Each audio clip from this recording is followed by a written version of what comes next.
Major combat exercises underway across Eastern Europe with more than 6,000 U.S. soldiers joining NATO counterparts for drills to reinforce deterrence across the eastern flank. Let's get out to Newsmax foreign correspondent Trent Murray, who is embedded on the ground with the U.S. Army's 30th Medical Brigade and the 68th Theater Medical Command. He filed this report. In the fields of western Poland, a projection of the US military's precision, planning and prioritization of protecting life on the battlefield. This is Exercise Sword 26. More than 15,000 troops from 11 NATO countries working together to bolster deterrence on the eastern flank. US Army medics leading efforts to simulate medical evacuations from the front line. We want to make sure that we are maximizing saving lives as much as possible, and a lot of focus also on who can we actually return to duty. So how can we bring some of the healing earlier into the course of a casualty's injury so that they can then get back to the fight. It's not just everyone's done and goes home.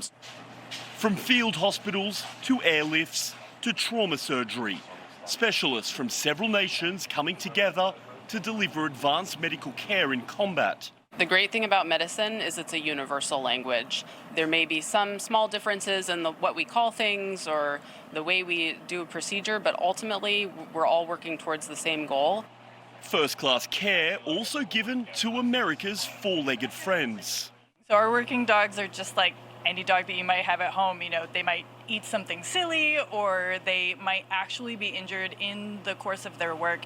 You know, they're out here in battlefields. Our dogs are especially working with detection, so they're detecting explosives for us. All of that comes with risk.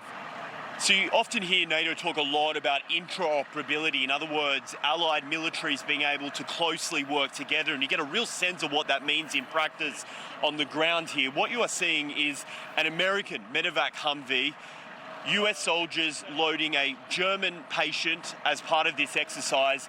They're then going to roll out to a hospital train in cooperation with Poland's railway before moving back across the border to Germany for further medical care. One of our double patient rooms. Waiting at the station, a new team of American specialists trained to provide trauma care in transit.